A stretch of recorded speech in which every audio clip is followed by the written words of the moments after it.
I can never be depressed if I never slow down. Speed is extremely important. Speed defies gravity. How does a plane fly through the air and defy gravity? Speed. It's moving too fast to fall. If you're always attacking life, if you're always doing things, if you're always making more money, if you're always traveling the world, doing this, doing that, new car, here, there, new podcast, meeting James English, boom, boom, boom. If you're always doing things all the time, unhappiness can't catch you. But I also know that speed is a fantastic way to be happy all the time. I'm always looking forward to something. I wake up every day excited. I'll go do this today. I'll go do this today. I'll go do this today. And I very much live my life in a frame of, no, I have to do this. It's very much I get to do this. There's another thing that a lot of people make a mistake with when I talk to them, like, I have to go to work today. Change your language. I get to go to work today. Imagine you had no job. It'd be worse, right? Because otherwise you wouldn't be working. So you get to go to work. I have to fix the car. At least you have a car. You get to fix your car. Most people don't got one. I have to go get the kids. You get to go get the kids because you have these beautiful children who love you. You understand? People's even their own language is wrong. The world can be framed. Maybe I'm completely crazy. Maybe I'm full of shit, like you said. Maybe I am. But the frames I've installed in my mind are all beneficial to me. So if that makes me crazy and full of shit, good. Because I can't become depressed. So you can sit there and tell me I'm full of shit while you're depressed, and I'm happy. And I would never want to adopt the thinking of a depressed person. People will shield laziness with anything. No one wants to admit they're lazy. So they'll shield it with disbelief. That's a scam. Or, I don't work hard, I work smart. Bollocks. More cover. For just anything it takes to say, I don't want to work. Do you believe in that? Work smart or not harder? I believe in both. Yeah. But there's a time when it comes to work smart. And most people are trying to do the smart work before they do the hard work. It's kind of like talent, right? You don't notice if you're talented at something until all the hard work's done. Yep. I could be the most talented tennis player in the world, but I don't play tennis. So if I go down the tennis court, Joe Schmo's going to smoke me. I don't get to see my talent until I've worked so hard that I'm in the top 1%, and now I'm beating them because I have some God-given gift. Yeah. You understand? Yeah. You have to do the hard work first. If there's no hard work, there's no smart work. So someone's going to sit there and go, I work smart, I don't work hard, so I only have to work an hour a day. If working smart gets you a lot done in an hour a day, then you should work smart for 12 hours a day and get 12 times the work done. I am absolutely and utterly a believer in hard work. I'm a proponent of hard work. I have all this money and all I do is work. My entire life is work. This podcast is work. I'm getting in the car and going to another meeting, work. I want to go to the gym so I'm in good shape, work. It's all work. My entire life is work. And people don't want to look at life that way. They want to talk about work-life balance and being lazy and all this crap. I don't believe in any of that. I believe in if you want to win, you have to outcompete the man who's prepared to do nothing but work. It's player versus player. If you're going to sit there and go, I don't want to work more than an hour a day, well, the guy who does want to work more than an hour a day is going to beat you. And no matter how smart you are, there's always a smart dude who's doing the same smart work you are for more hours than you're doing it. That's just the nature of the game. The way that humans work and the way that we've evolved as a species is that we don't really learn lessons unless they're learned the hard way. Yeah. I believe that unless a lesson is taught the hard way, you're not going to learn it. You can have so many near misses and people won't learn their lesson.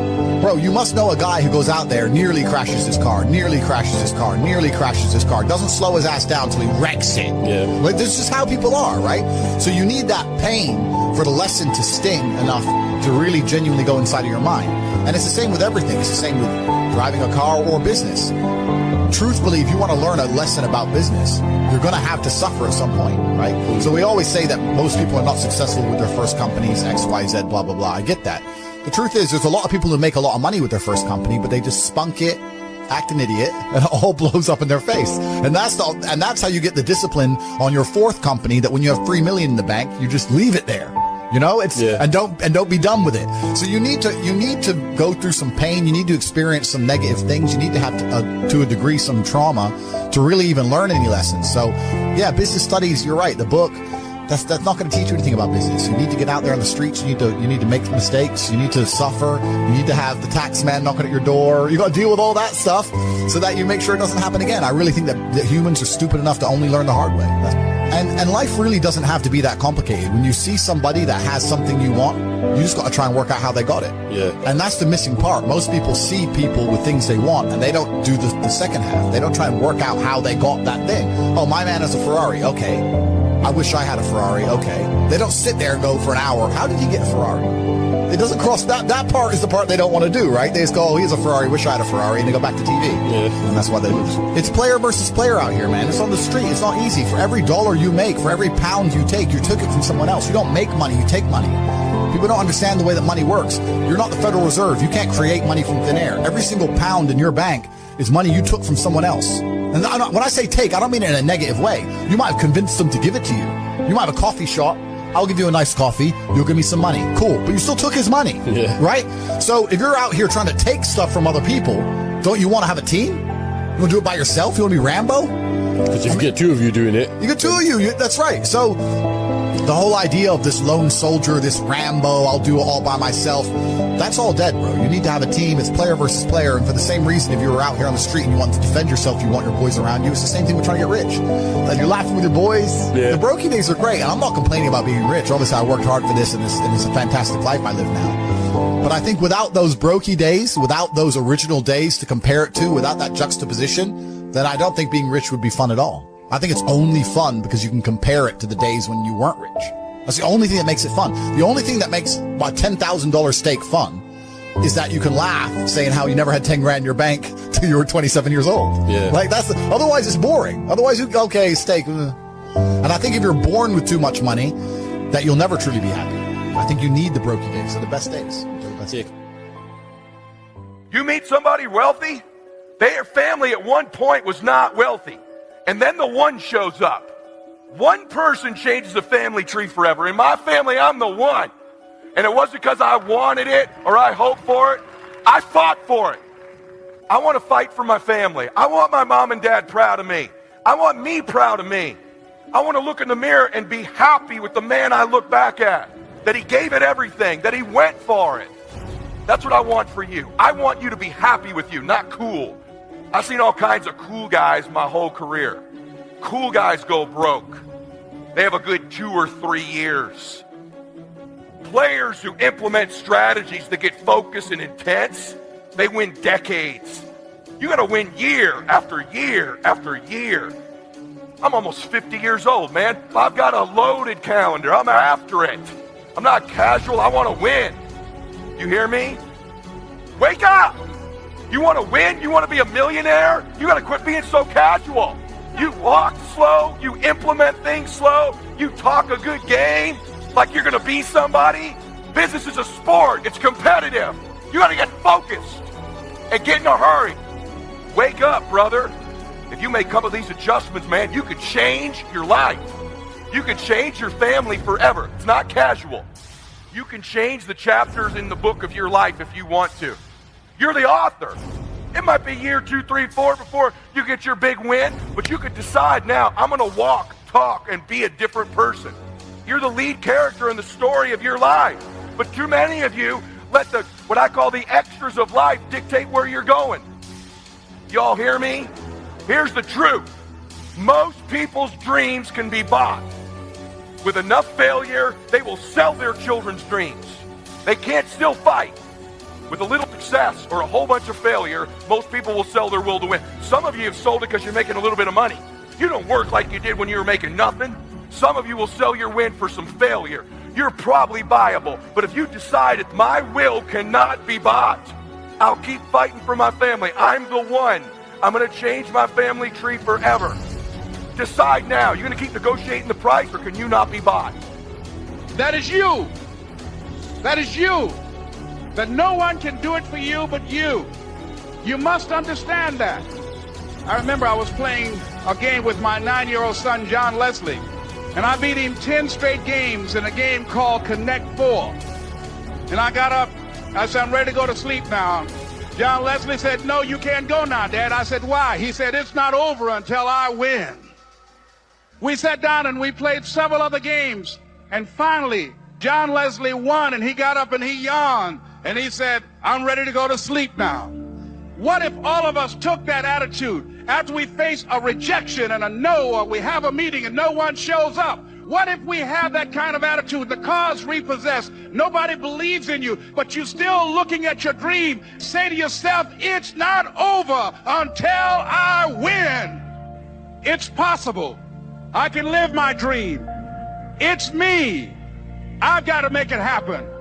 It's not over until I win.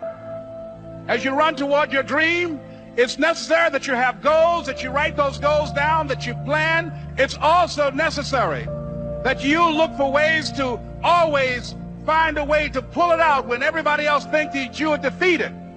But the next thing, ladies and gentlemen, I want to share with you that some of you already know that it's hard. It was hard when just over 3 years ago, and I fell on some hard times, and I was sleeping in my office. It was hard coming into the lobby, and the security said, "Can we see you for a moment?" And he gave me an envelope. And the envelope was from management that said, "This is an office tower. Do not sleep in your office." And it was hard coming through the lobby. And sometimes they would laugh. There's a guy talking about becoming successful. He's bathing in the bathroom upstairs. He sleeps on the floor. Look at him. It was hard, ladies and gentlemen, coming to speak to people. I was behind on my bills and my dreams, and I'm saying to them, you can live your dream. It was hard, ladies and gentlemen. There were times that I doubted myself. I said, God, why is this happening to me? I'm not trying to steal or rob from anybody. Why did this have to happen to me? And here's what I want to say to you. Don't give up on your dream. No one could have convinced me by holding on, by continuing to push forward, that one day I would have my own talk show from Liberty City, an abandoned building on a floor, never knowing my mother or father. It's a long shot. No college training, labeled educable, mentally retarded, but I kept running toward my dream. Don't stop. Don't stop running toward your dream. There are moments when you're going to doubt yourself. There are rough times that are going to come, but they have not come to stay. They have come to pass. It's very important for you to believe that you are the one. Begin to envision yourselves as being blessed and highly favored to reach your goals. That you can make your parents proud. You can touch millions of people's lives, and the world will never be the same again because you came this way. That's why you're here, because you are the one. It's not going to be easy. It was hard laying on the floor, looking out of the window, daydreaming, saying, Les, can you do this? Can you make this happen? And something said within me, you're the one. You're the one.